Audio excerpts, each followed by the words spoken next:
But what makes these journeys great are not a steady climb in the journeys, the peaks are the valleys of the journey. We've had such peaks, and then we had a valley with Jimmy leaving and then us losing that championship game. To reclaim this peak is what I felt right here. Like, okay, y'all trying to kick us off and knock us off. You tried with Steve Young, and now you're trying with Brett Favre. Get that ass out of here. Well said, my brother. Well said. Let me carry you into the end zone, young man. They are who we thought they were. This game's one of the all-time classic games. Can he get in? No, he cannot. God, did it feel like I won a Super Bowl. Not at our house. I'm just telling you. Hi, everybody, and welcome to NFL Classics After Further Review. I'm Kyle Brandt, and we are about to rewatch a legendary game right in the middle of an NFL dynasty. It is Cowboys-Packers, Aikman Favre, Madden Summerall, and the 1995 NFC Championship Game. This is the fourth straight NFC Championship game for the Cowboys, but this one feels different. They won the Super Bowl in 92 and 93, but the year before this, they had a new head coach, Barry Switzer, and they lost to the Niners in the title game. These Cowboys had something to prove for the first time in years, and in their way was the league MVP, Brett Favre, John Madden's favorite player. This was the first of Favre's 3 straight MVP seasons, and the conversation headed into this game was that Favre and his head coach, Mike Holmgren, could not beat these Cowboys. 0-5 against Dallas. This was their shot to change their destiny. How does it get any better than this? I'll tell you. By bringing in friends right here. And I've got 2 of them. 2 of the biggest NFL stars to ever live to talk about one of the best games they ever played. First, he is the NFL's all-time leading rusher. What a title. MVP, Super Bowl MVP, 3-time Super Bowl champ, and Pro Football Hall of Famer. Number 22, Emmitt Smith is here. Emmitt, it's incredible to see you. How you doing, man? I am good. How are you doing? I'm doing great now that I got you, but you know, Emmitt, it's like we're almost a little incomplete. We almost got a squad. I think we need one more dude. We have 22. Can we possibly have 88? Ladies and gentlemen, the playmaker, Hall of Famer, Michael Irvin. What's up, Irv? Hey, what's up, Kyle, man? It's great. It's great to be here, man. So excited. We get ready to start, of course, this football season. Guys, we're going to get into the game, and high school me is freaking out right now to be here with you guys watching this game. But let's go to a college kid. Let's go to Knoxville, Tennessee. He was a sophomore in college at the time during this game in the 1995 season. Peyton Manning. Peyton, you remember all of these. You always have takes on it. What are your memories of this game? Kyle, you think about the Cowboys, you think about all the Super Bowls, but man, this was a great game and great performances from the big 3. Troy Aikman, Michael Irvin, Emmitt Smith. This game put them in their 3rd Super Bowl in 4 seasons, and look, this just solidified them as that great dynasty. They were awesome. They showed up in the big games. Aikman and Irvin had great chemistry. Emmitt would get that running game going, and that would allow one-on-one coverage for Michael Irvin. They were just so consistent, and there were obviously lots of great pieces for that team, but just watching Troy and Michael and Emmitt do their thing was awesome. Yeah, I think defining a dynasty in the NFL can sometimes be subjective, but there's nothing subjective about this team being a dynasty. Yeah, going down memory lane and watching this one is really special. Let's go to Texas, where they call it Texas Stadium. We are a long time away from Jerry World, guys. Packers already kicked the field goal early. They're up 3-0 in the first quarter, and here comes that Cowboys offense. Irv, how you feeling to start this game against this great Green Bay defense with some Hall of Famers? Yeah, but we always had success against Green Bay. Like Emmitt said, we knew we could handle that defensive line, and right there we start right off, bringing it right to them. So let's go right in here and show. They did go right down the field and got those 3 points. We came right back saying we're going to put it right back on them and put that force on them.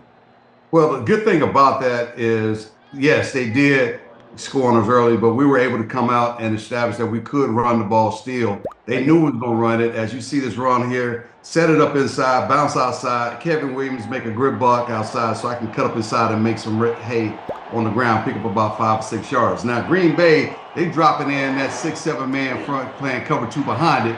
Yet, there's a run that right there could have been a big run if I would have stayed on my feet, but I got tripped up on that. But nonetheless, they were definitely trying to stop the run, and they was trying to do it with a 7-man front. Right, disguise, right. Yeah, to me that's disrespectful. Because to put 7 in the box against our offense the way that we are, and the way we run the rock, that's disrespectful. No, you can't do that. You can't stop us with 7. You stop us with 7, we're in trouble.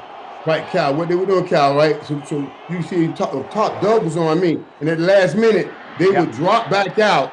They would drop out, and he would come up, and they'll run a cover 2. That means you got 7 in the box. That's why the first 2 plays, we went running. We started running. You see, they called us right then. We said, okay, they're not going to continue to do this. Let me tell you why. That's the only way I felt Green Bay could stop us right here. Pass interference call. There's no way you're going to stop us throwing the football.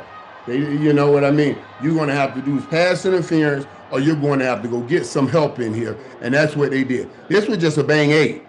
You know what I mean? Just a simple 4-step quick slant route. They were so That's afraid. Good call, Mike. Was that PI? I saw young Ed Hockley out there before the pre-workout. That's an early flag. Hey, listen, it was definitely PI, and it was PI. Certainly, right now in today's game, you can't blow on nobody. Let alone, right then. Usually I have to work through that and catch that ball right there. But I don't want any pass interference. I want to catch the ball. But see, these are the different weapons that we had. You just saw Daryl Johnson catch a little F-rub about 6-7 yards. So we utilized all the different elements of our offense, whether it's Mike on the outside, or Kevin Williams, or Jay Novacek, Daryl Johnson, including myself out the backfield. Here we coming up Green Bay right now. They got the same old basic 70 defense, over defense, dropped in the safety. You see, here we go, dropping down now. Prime is another element that we brought to the table. Right. That they had to deal with. So obviously they defended that play pretty nicely, because anytime Deion is in the game, you know something is going to happen, whether it's a fake reverse, or a reverse pass, or Prime is going to run an 8 or a 9 route. Right. Now that's simple math. That's why Reggie White. Guys, let me give some context to the viewers. If anybody didn't know, so Deion was on the '94 Niners team that beat you guys. He was the Defensive Player of the Year. Comes to Dallas, huge contract. Mike, what did Deion bring to the locker room that wasn't already there? How did he change the team? Well, Deion, I was the one who recruited Deion to get him, bring him over. He's my boy. And even to this day, we always joke about it, because we had been battling at the University of Miami, and him at Florida State, then him in Atlanta, and me in Dallas, then him in San Francisco, and me in Dallas. I said, man, why are we killing each other? Come on, man, let's come on over here and let's go kill somebody else and stop killing each other. So when he came, because think about this. Soon as Emmitt got here, Emmitt and I became best boys. Emmitt was my roommate. And I battled him in college. We both Florida boys. We got Deion. That was the trifecta of Florida right there. That was Florida State, Miami, and the University of Florida. The best three out of each school on one property playing for one team. So, Deion added exactly what we needed, man. And in this game, he called an under route and got a lot of yards. It's coming. He had a pretty good game right here. So also Deion brought in our locker room laughter, joy, fun, lightness, playfulness, but yet being a professional at your craft. I mean, he galvanized that whole defense along with Charles Haley. Having those two guys on our team made a tremendous difference in terms of, because Charles was was the ultimate professional. Right. After practices, Charles would be working out with guys and everything else, showing them techniques and skills and everything, showing them different types of things. Y'all see that play right there? Let me tell you something, Cal. I know you want to say something about it. This right here, I just told you how confident we were. I knew they had a safety over the top. This should have been another pass interference. You see what I mean? I still should have caught this ball. And you'll see later on in this game, I take a ball off one of these jokers' heads because that's just the mentality we had. Because if Troy put it, it don't have to be a perfect throw. This is on me. All I need the ball to be is in the area code. I got to answer that call. And when I get back to the huddle, Emmitt will say, "Hey, dude, you got to come up with that play. You got to come up with that play." Yep. That's the kind of team we were. Here's Deion. Oh, here's that under wrap. Come on, baby. Right here, I told you about. So look you. Boy, you had so many things, man, to mess with right there, boy. It was hard to stop that team. And you know what, Mike, your head's gonna I'm explode. sitting here looking at Prime. I'm sitting here looking at Kevin Williams and yourself, and the kind of speed that we actually had outside as well. We had some speedsters. Yeah. I mean, guys could run, and we were probably underrated in terms of our speed at the wide receiver position. But nobody really caught you guys when y'all got out in front of them and so forth. But y'all were very competitive as wide receivers to go up and compete for the ball. Like the last pass play that you talked about could have been an interception and you should have went and got. Look how you competed for the ball. The ball didn't have to be perfect, but you competed for the ball. But many other teams today, guys don't compete like that for the football. They don't compete for the ball. They'll sit there. I had to teach some kids at school the other day. He said, "Man, I had the pass interference." I said, "So what? You got the pass interference." I said, "Hey, okay, now we moved the ball." I said, "But you're going to have to go negotiate. When you go in there, when I went to negotiate with Jerry Jones, he don't give me any points for pass interference. I want to catch the damn ball anyway because that's how I get my contract done. You understand? So you got to move past those pass interference." One thing that I saw on that under route by Deion was how crafty Jay Novacek was. People underestimate Jay Novacek. I think Jay could have been one of and as soon as I Jay right there. He could have been one of the greatest. I still think Jay deserves some nods right there. That's a bad boy right there. No doubt. I grew up with Jay Novacek, fantastic player in huge games, but we're getting to the red zone here. Emmitt, you were a touchdown machine.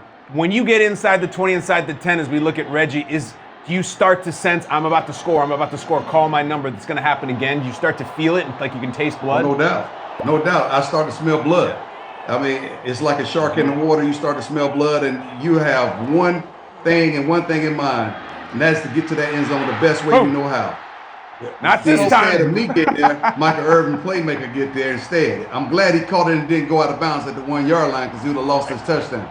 And you saw what they were trying to do now. They were kind of trying to play a full cross, right? And it looked like both safeties were hanging out, but Troy zipped it in, right? And I was just like, I said, Troy, I'm going to muscle him anyway. And then Nuisance was on the right side, and I can muscle him. I said, just throw it. And he threw it hard. I caught the ball. I just blocked him out and got to the end zone. They had the safeties pulled in closely because they were worried about we were going to hand the ball off to Emmitt. Emmitt led the league in scoring touchdowns, man. I used to leave that ball on the 1 yard line, getting knocked out. He comes talking, "Go over there and get you a break. Let me get this touchdown." You know what I mean? That was our thing right there. These guys still got it. They got it, but I promise you at home, there are more players on the team than Michael and Emmitt. We are going to talk more Troy. We are going to talk Favre, and they are going head-to-head when we return. These Cowboys feeling it. Don't go anywhere.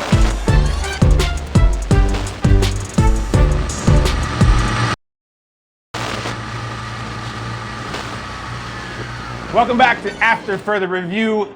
Emmitt Smith, what are we doing here on the sideline? What's this? Getting a snack. Oh, that's right. Well, the protein bar, right? That's in the game. Protein bars, staying energized, staying healthy, staying ready to go. We are back That's on the the guy field we were now. talking Favre about is right this there. Cowboys defense. Big E. Yeah, That's what we were talking about. That guy right there, they just showed you. I'm telling you, they showed you for a reason because he was the answer right there. That boy, that was the difference that we didn't have. Bad man right there, and that's a man that deserved to be in the Hall of Fame right there. And no doubt, man. No Watch this doubt. play. Boom. And Leon! right here is what a lot, because we had such things on defense, on offense. Look at Charles Haley on the sideline. I mean, playing. I forgot Charles Haley ain't playing this game. Exactly. He's out. I forgot about that. But here, Mike, check this out. Check out the intelligence of this defense and Leon Lett. He sees what's happening. He reacts to it and jumps right in front of the football, picks it off. Got the skill set of a basketball player that can catch a football and then do something with it. Because he was so skilled, so talented. Let me tell you something though about this Cal. I'm gonna tell you. Prior to Charles Haley getting there, Leon Lett would not have had the confidence, probably nor the recognition of plays like that. And that's what Emmitt was talking about. Charles Haley took all that game to another level. Talk them like when you see dudes just letting you go by them, stop and check. There's a screen behind you. That's that play right there. They'll tell you no doubt is the kind of thing Charles Haley brought to the table. Exactly. I'm glad we're having this conversation, Emmitt, because you used the word intelligence with Leon Lett. Leon Lett is known for making a couple of bonehead plays, fine, but he was a fantastic player who's amounted to a lot more than that. Talk about it. Yeah, I mean, the play most like Michael talked about. Now, Charles Haley gave guys wisdom, and when you have a veteran like Charles Haley on your football team, or a veteran like Deion Sanders that can talk to the DBs and help them understand certain things. Charles Haley did that with everybody on that defensive front. And this play is a direct result of Charles Haley's impact on that defensive front that we had. Now, what I love about it is, yes, Leon got a lot of flack for the fumbles, the things in the Super Bowl, et cetera, but in the snow, you look at that, he made plays on the defensive front that supersedes all the mistakes that people may want to bring up in relation to Leon Lett. So, look at those games that we bring up that stuff in. Even though we lost that Miami game, we ended up winning the Super Bowl. But I forgot we didn't play with this guy right here. That guy right there. Yeah. That's the difference maker. Look at going to Cat. Let me tell y'all right quick too. See them two right there. Oh man, when Cat was a young buck, right? And Charles would say, twist. Charles would call, oh, this is my second touchdown right here. Hold on, Mike, you're gonna score. I remember this. Oh yeah, I remember that. Because remember, they look at these chumps, man. These children are killing me here. Right. Go ahead and do your dance. They were playing inside, a lot inside. You saw I jumped inside Doug Evans right there, and then I had the safety. Yep. So as I went in, because they were so worried about us handing the ball off to Emmitt, that's why they just bunched down in there.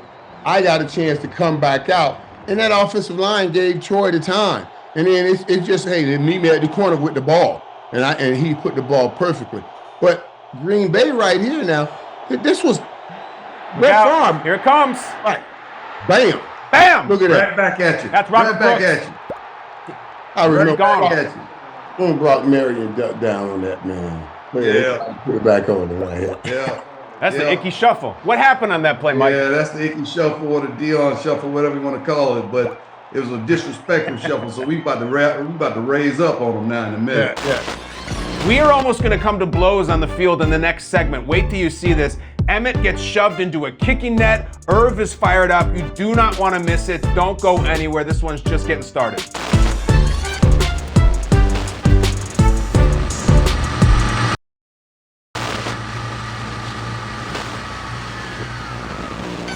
We are watching the 1995 NFC Championship Game with Emmitt Smith and Michael Irvin. And that is Packers head coach Mike Holmgren going to the game from the team hotel. This dude did it on the motorcycle, on the highway. Mike Holmgren, that's a California kid in the 60s, man. He grew up USC, SoCal, free living. Irv, what do you think of the head coach on a motorcycle getting to the game? I love Mike Holmgren. I thought it was a style and that was cool. But I'm glad we didn't talk more about that in the locker room, because we'd have tapped that tail even more if I'd have known your head coach think you can be cool enough and ride to our game in a motorcycle. Did you know about that in the game? Boy, if I'd have known about I did not know. I guarantee you would have dropped another 14 on their ass for that. I guarantee you. I guarantee you would have dropped another 14 on their ass. Just so hard. That's my first time seeing that. You do that in some other city. I don't think it's my first time seeing it. I think that a lot of that is shown. That was my first time seeing. I bet I'd have dropped that. Well, I bet you would have put enough 14 on that ass. It's cool, Mike Holmgren. That's real cool. And it looks cool. Hey, Mike, that's a lot of pregame stuff that we are not privy to, because by the time we get the chance to see stuff, we're in the locker room getting ourselves together. So that's really for fanfare, not necessarily for our fare. Bottom line is, Big Newt over there running on the sideline, trying to stay healthy, trying to get himself back right. Somebody must have rolled up his ankle or something like that. And Favre is now in the red zone. Right back. Here we go. Right back. Keith Jackson. Look out. Keith Jackson was bad. Go up. That was a team. When you think about it, that team right there Green Bay had. Yeah, Brooks, Antonio Freeman, Keith Jackson was a bad dude. Right? I saw Keith Jackson all his career in Oklahoma when I was in Miami. I mean, he had been killed, man. That team there should have, like I said, they would have won. They'd have beaten anybody else. But like Emmitt said, they were not going to beat us that day. Let's play this out. Irv, you're getting ready. You're about to go out the field. Someone from the PR department comes in and lets you know, just so you know, Michael, Mike Holmgren showed up to the game today to Texas Stadium on the back of a motorcycle. I just want to let you know, what's your reaction? What? I'm saying, what? And they showed me a video. What? Oh. So in his mind, because to me, that's a victory ride. Oh, you gonna take a pre-victory ride? That's a victory ride. You don't come ride into my state, out of our house stadium. This ain't your house. You do all that trickery, dickery, duckery at your stadium, not at our house. All right, let's get back into it, guys, because this is the most entertaining part of this game, Irv. It's 4 minutes left in the half. 4 minutes left in the half. Yeah. So this great punt by the prolific Craig Hentrick out of Notre Dame puts you guys at the 1. Emmitt, how are you feeling backed up like this? Well, no one likes being backed up, but you have to treat being backed up just like you would any other possession on the football field. And so being backed up is one cut and go. It's not a whole lot of dancing. Mentally, it's like I cannot get stopped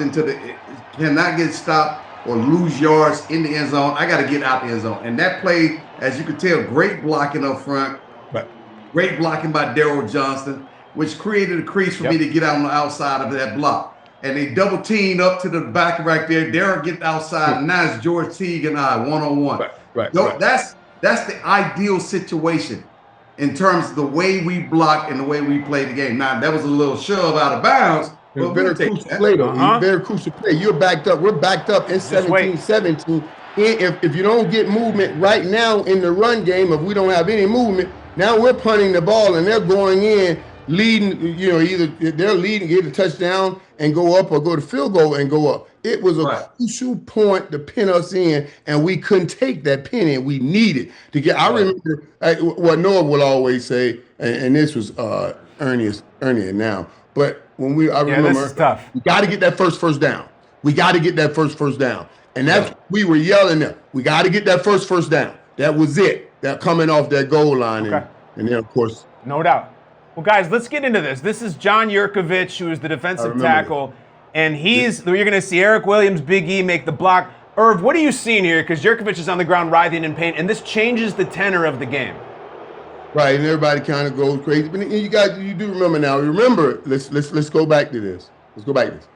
And this is why this is crazy. This is Green Bay Packers and San Francisco that came from the old Mike Shanahan in Denver. This is how they blocked. Remember, this is all the blocking scheme, all those blocking schemes they used to do. Now, this was not illegal. That was not illegal. They didn't get a flag on the play. They didn't get a flag on the play because you tried. And then everybody tried to make us the dirty team. And they wanted Brett Favre. And I was, oh my God, are we being dirty? And I remember us getting in a big argument about this on the field. We were going back and forth. Sure. But I didn't see that as a dirty play.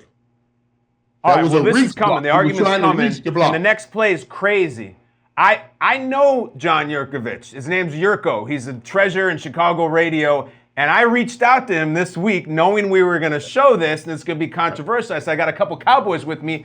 Give us your side of the play. And here's Yurko. What did he say? You can go back and watch the play. Eric Williams doesn't get off on the snap. because he's late on the snap, he's in desperation mode and he never gets up to where he can engage, in a blocking position that's above the waist. He's scrambling, he's trying to get to me. When I stop, I allow him to catch me. When I go to take off, that's when his helmet hits my knee. Was it dirty? He probably didn't do it intentionally, but at the end of the day, he did hit me in the back of the knee and it blew my MCL. I didn't like it. I was upset at the time. I was going to be a free agent at the end of the year. And they came up to me as I was laying on the ground and they'd asked me if I was okay. And all I said was, that mother cut me in the back of my knee. And at the end, that was it. So that's the way it works. What do you guys think? Hey, I think he may have described it perfectly. That's good. That's good. That's good. I think he described it perfectly. And at the end of the day, I don't know if it was dirty or not. Some people may say it was, but some of those blocks was legal back in the day. So guys, this is when the fan in me gets excited because this is the craziest sequence of the game. The Packers are angry because they think their player was hurt. Maybe it was dirty, maybe it wasn't. On the next play, Emmitt, you're going to get the ball and all kinds of crazy stuff happens. Let's just roll this because, Irv, this is going to tap into your emotions. This is about that team mentality and fighting, and you took out one of ours. We're going to take out one of yours. Emmitt, take us through this play just as you see it happen live because it gets nuts on the sideline, and the Packers clearly are not happy about the last play. Well, obviously, it's a lot worse than it really. It looks a lot worse than it really is. Now, was I out of bounds? Not quite. So, did I get an extra hit? Yes, I did take an extra hit. However, the kicking net just happened to be in the way, and it looked a lot more violent than it really was. So, I didn't take offense to it because I was still in bounds. If you watch it all the way through, they making it into this is fake news. That's all I'm gonna say. They making it into war. I'm still in bounds, and I take the hit. I look up, and all I see is my boy up under the net. And I'm like, okay, now you see me. Now I'm on a whole different level. Irv, when you're there talking to the Packers, are you trying to de-escalate or are you escalating? Like, what are you actually saying at that point? Oh, no, I'm telling them. They said, no. I said, no, man, I saw my boy. I saw him in a net. And I know how far the damn net is off the sideline. What is he that far over there? That's all I knew. That's all we were talking about. We were talking about they didn't do anything wrong. How the hell he get right in that net? That's what I knew. That's all. That's what we were going off about. One thing about what we did was, if the game needed to be back under control, we ran that ball. Run the ball. We ran that ball. Yeah. If the Packers had any glimpse of coming back or trying to take control of the game or taking advantage of something, we came back and we ran the ball. And we started from the goal line, backed up, all the way out. Now we on the 50, 45-yard lines of the Packers and driving. And so everybody's going to get it. Here, Irv. Now we talking about the intensity? Oh, it's there. It's there, and the focus is there, and the commitment is there. And so the energy now is coming back on the Cowboys side. We got a whole nother level of energy because of this, whatever. Okay, now y'all playing. Now you want to fight. So that took the whole level up. But you see right here, this is true. They'll never win his way. You see they're trying to drop the safety in now to help with the run game. You'll never one-on-one outside. You leave me out there with Nuisance or Evans. You see, it's over. See, brother dropping it, it's over. All of them plays right there, that's what Emmitt and I, we stood, you got to understand, we stood at the bottom, right at the end, getting ready to go out on the football field. The last thing we will say to each other is we're about to be double trouble. So if you want to put 9 people in the box, we will win by air. If you want to drop people up, we will win by land. But by land or air, you're going to lose this game. You see what I mean? That was just our mentality. That was just the way. That was a badge of honor. Oh, let's go get it. Let's go get it. Here we go. Yeah, that was good. Let's be down at my ankles. Because you any higher than that, you're going to get ran, slapped over. Dallas lines up in a hurry. 30 seconds left. They have one timeout remaining. Emmitt Smith again. Emmitt Smith touchdown. They knocked him backwards, but he got in. And the Cowboys recapture the lead. Emmitt wants that ball.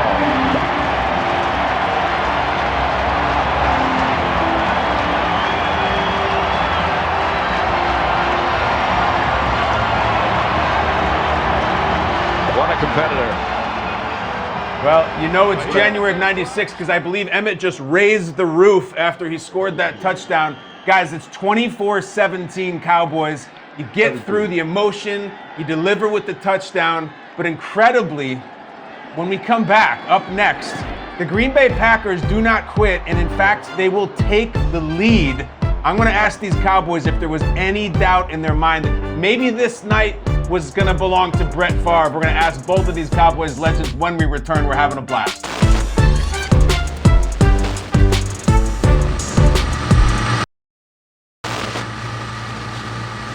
Third and goal at the 1. Brooks comes in. I think they have to pass. I think if you were the Cowboys, this is an Emmitt Smith running down. If you're the Packers, this is a passing down. Brooks is in the backfield, and now he's in motion. And Favre to Brooks, touchdown. I don't know how he found him, but he did. That's his third of the day. Favre's third touchdown pass of the day.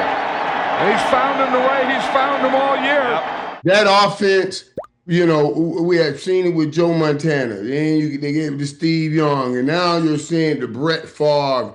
And you any opportunity you give that offense, it's going to be hard to stop because they hit you in so many different ways, rolling out, motion, and then sprinting the receiver back to the corner of the end zone. So we knew it was going to still be a battle, and they fought. And yes, this is normally when I would welcome the audience back, but Emmitt and Irv have so many things to say about this game. They are so passionate. It's contagious. I love it. You heard Summerhall, you heard Madden. Let's go to the fourth quarter and find out if it works in this one. The Cowboys have the ball, and it is a tight game. As I mentioned, Favre is dialed in. Look at Green Bay wins the third quarter 10-0. Cowboys at home losing to a team that they never lose to. Let's get right into the action because we settle everybody down with what, Emmitt? With the run. We go to 22. Run game. Let's go. You see the Packers are walking in. They line up in there. Okay, come on in there. Come on up in there. You ready to deal with something because it's coming downhill. That's LeRoy. That's my homeboy from Jacksonville, LeRon Butler. Jacksonville Lee. Played against them in high school in the state playoff. There's a lot of bad boys on that field right now. There's a lot of bad boys from the state of Florida on that field too. But watch this great blocking right here. I mean, they crowd the line of scrimmage, and that's the one thing you really don't want to do with backs. If I could have allowed Daryl Johnson to come across my face, that'd have been another run because Kevin Williams out there ready to make this block. And so they dropping the end of safeties down a little bit tighter so they can play closer to the line of scrimmage to stop the run. We hit him with a moose right there. Just change it up. Give him change the pace. Because Emmitt, I've always wanted to ask you this, so much attention. Emmitt, how did you feel in the huddle when Troy comes in with the call and they would call Daryl Johnston's number? What was that like for you? Well, it was a break. It was a break, but yet at the same time, I know why. I mean, it's a disguise play. Everybody anticipating I'm going to get the football, and all of a sudden Daryl Johnston get the crease and get the first down. That's what we really need. We needed some extra yards or a sneak play, if you will. But now we back into the regular offense, and they move Daryl Johnson up the tight end, and Troy is upset. He's upset for two reasons. What's One, Troy mad the about? play got in late. Right. The play got in late, or the play was not the right play we needed to be in. Right, and there was a lot of motion in the play, and the clock was running down. Exactly. So now we come back and do something a little bit different. Here we go. That right to Kevin Williams. That's Kevin Williams.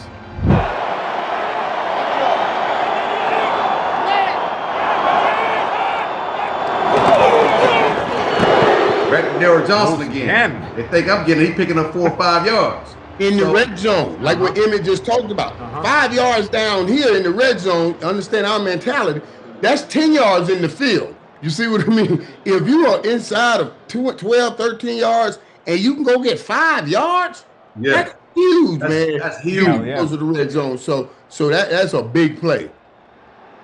Huge play. 22 second smells and 5. blood. Here we second go. and 5. And we got everything we got everything in our hands right now. 2nd and 5. Troy, we can run the ball, we can throw the ball. They're trying to figure this thing out. And so what we're gonna do, I'm gonna hit him with this motion. Boom! Right. We'll hit him with the draw. Another 5 yards. Right. And you see what Emmitt just did. Let me tell you how the key to this. Because the 2nd and 5, Green Bay wants to force us now to throw the ball. So what do? They'll stack the line of scrimmage and finally give us one-on-one outside. And most teams play those averages and say, "Oh, let me try to throw it," because they stack in the box. No. We got the all-time leading rusher. You can stack this box. We still gonna take that shot. Gentlemen, it is 31-27 Cowboys, and we have one more piece of this game left. We're going to wrap it up as Michael makes a catch that he is still talking and thinking about to this day. Can you believe it? Of course you can. Will it be enough? You have to stick around to find out. Brett Favre's final act in this game right after this.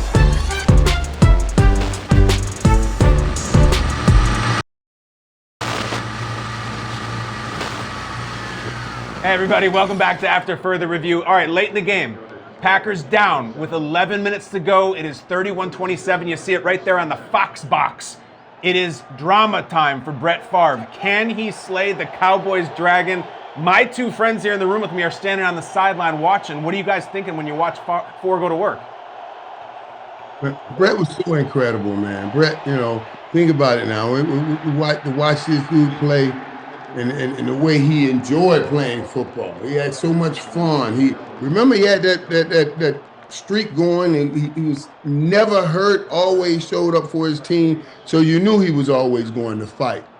He was such a talented dude, man, a gunslinger. Yes, definitely was a gunslinger, and that's what he got a lot of credit for, is how strong his arm really was, and his accuracy and velocity on the ball. All of that was what Brett Favre was known for. But at the same time, he was also known to throw the ball into tight quarters. And therefore he takes some chances. Take chances. And that's what we talk Emmitt, about all you the know time. it. Here it comes. Right there. Larry Brown. That's it right there. It is. That's what Coach would always. Now I went back to Jimmy, because Jimmy would always say that players going to come back to their nature. Sooner or later, if we keep the pressure on, they'll come back to their nature and give you an opportunity. Yep. Favre rolls right. Picked off, intercepted. That's Larry Brown. They went to the well once too often. Favre made the late delivery. Yes. Yes, they will. And we just got to remain patient, remain diligent, not get outside of ourselves, stay emotionally stable, and stay locked in. You will have an opportunity.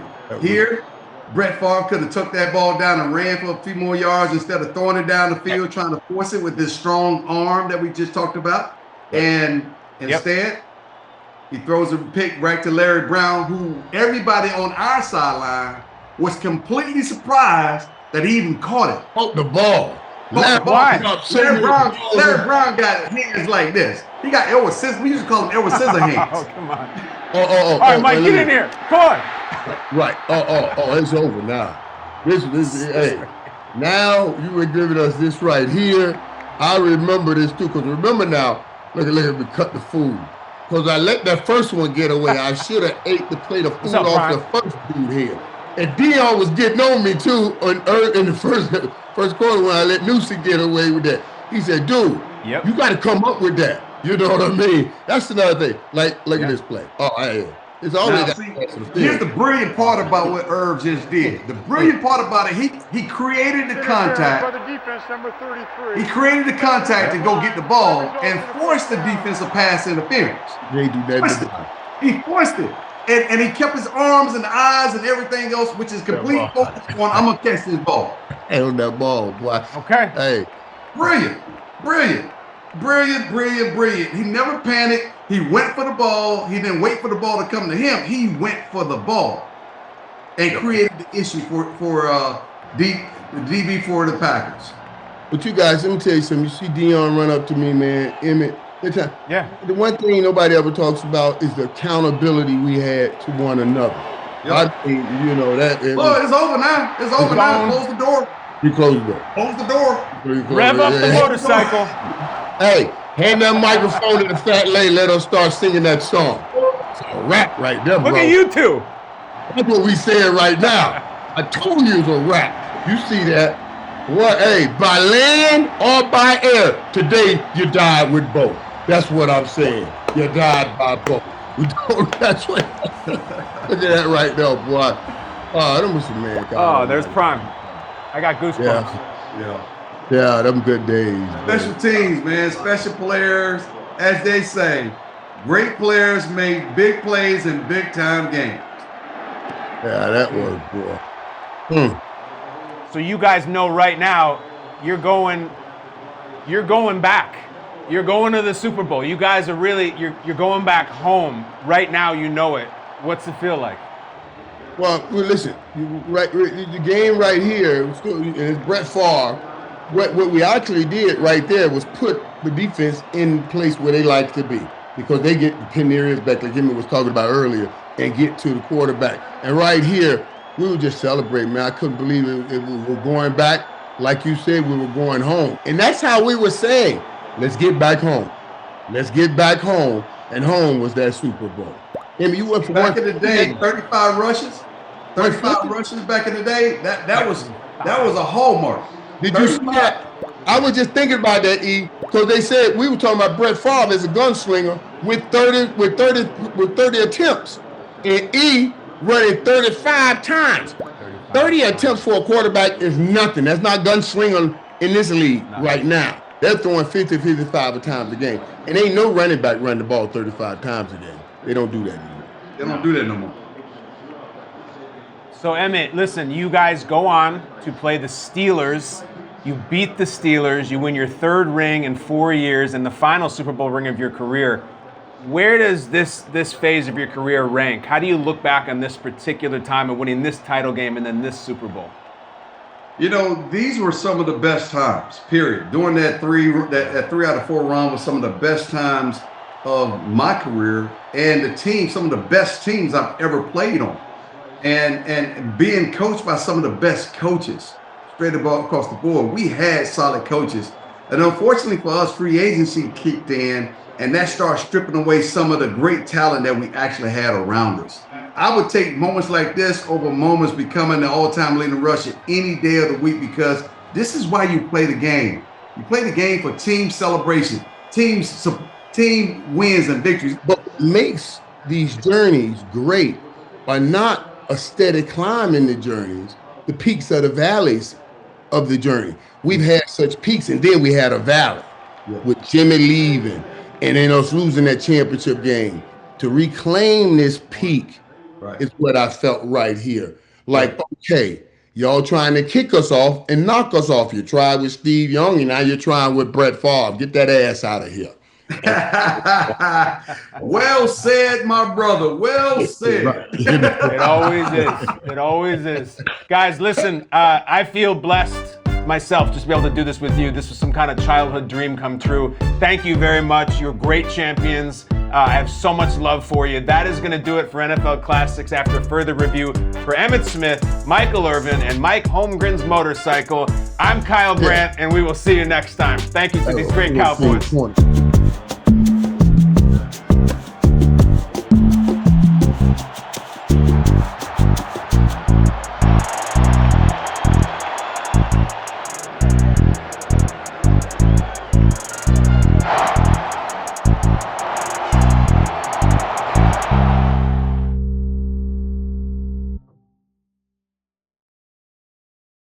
From Vice Sports. Hey, you think you talking to? I got chest hair older than you, punk.